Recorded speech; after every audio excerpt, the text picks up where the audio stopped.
Imagine for a moment that you are picking up this dense, formal manual. Like a really heavy textbook. Yeah, exactly. You're reading through these super strict rules on how to execute a business contract or exactly how to watch before prayer. Very rigid stuff. Right. And then suddenly, right in the middle of all this dry legal jargon, you find yourself reading about a giant cosmic fish holding up the earth. It's completely jarring. Or you turn the page and the book shifts from inheritance laws to a story about a tiny ant delivering a lecture to a powerful king. You really don't expect a crossover like that. You really don't.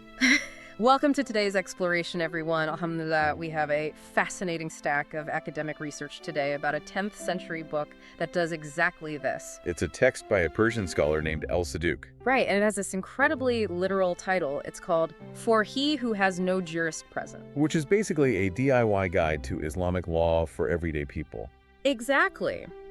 And the mission for our conversation today is to figure out how these shared cultural stories from Jewish, Christian, and ancient Persian traditions made their way into this super strict legal text.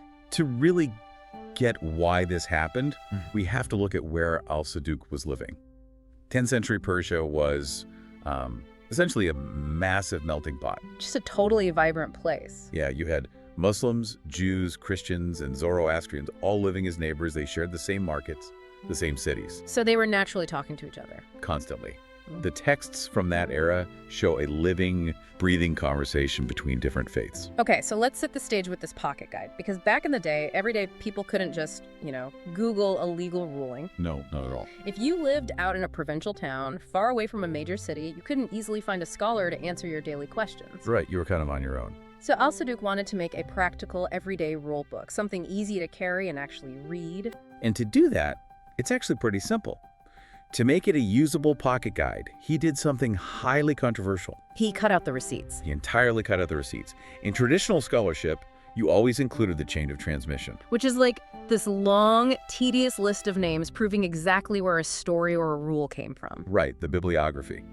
But he just left that to save space. Honestly, that sounds like a massive deal. Oh, it was huge.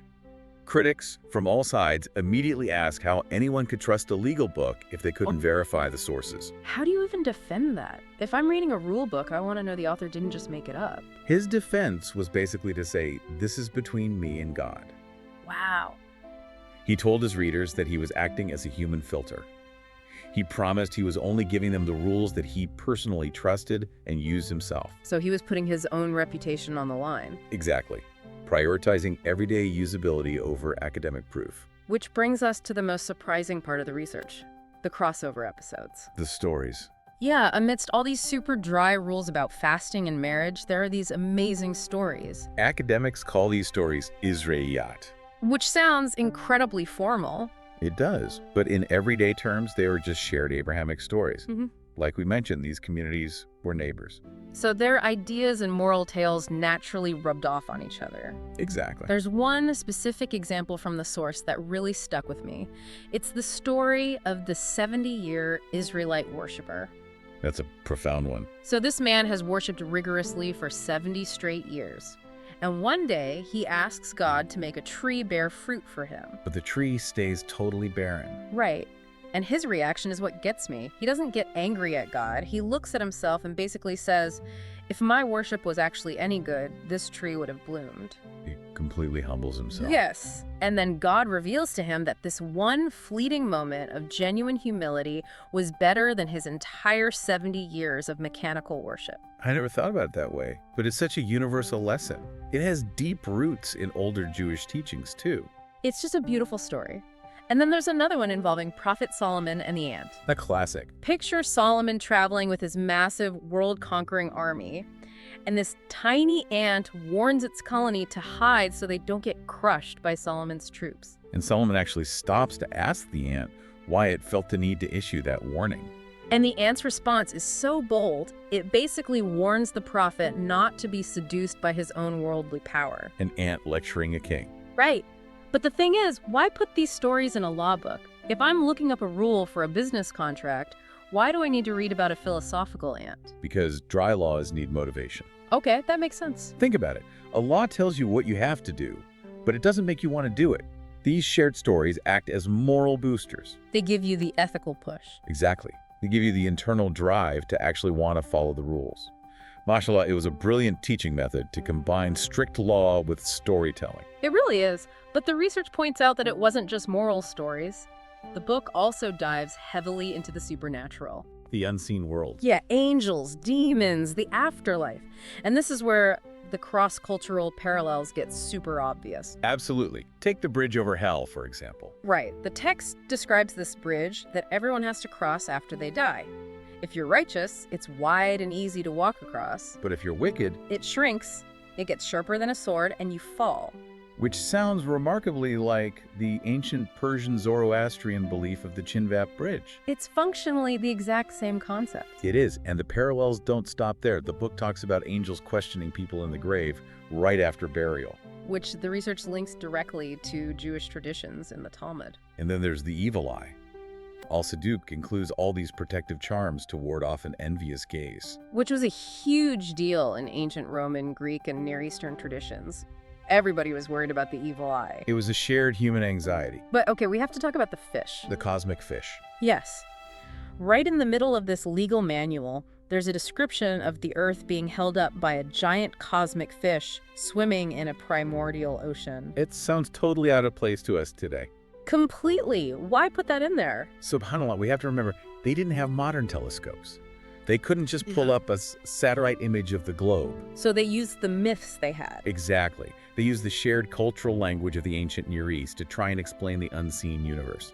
It wasn't meant to be read as a hard scientific fact. It was about awe and wonder. Right. It was a way to say the universe is unimaginably huge. But surely that caused some problems.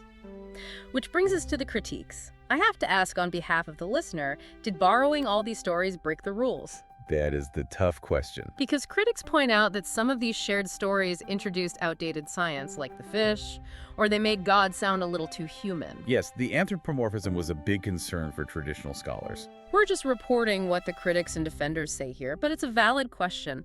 Did losing the receipts, the chain of transmission, allow bad info to slip into the law book? Well, let's look at the numbers impartially. Okay, let's do the math. In a lot of other books from that era, a huge chunk of the text might be made up of these heavily borrowed or weaker stories. But what about al-Saduq's book? He was a surprisingly strict filter. In this specific book, these shared stories only make up about 1 to 1.5% of the 6,000 traditions. Oh, wow.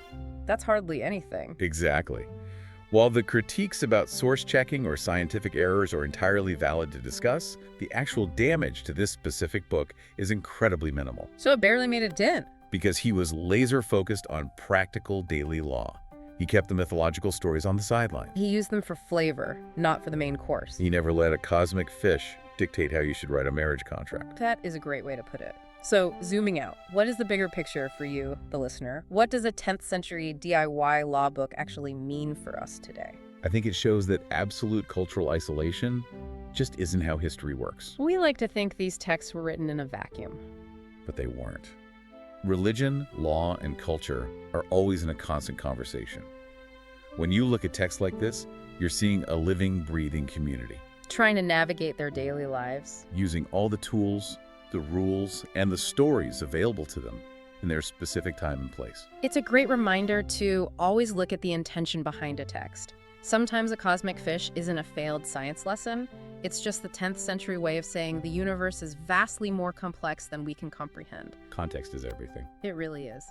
Thank you for joining us on this exploration of how history, law, and storytelling all collide. It's been a fascinating journey. Before we go, we want to leave you with a final thought to mull over.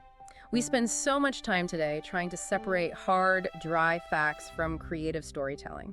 We put law in one box and art in another. We keep them completely segregated. Exactly. But what if those ancient scholars knew something about human psychology that we've completely forgotten?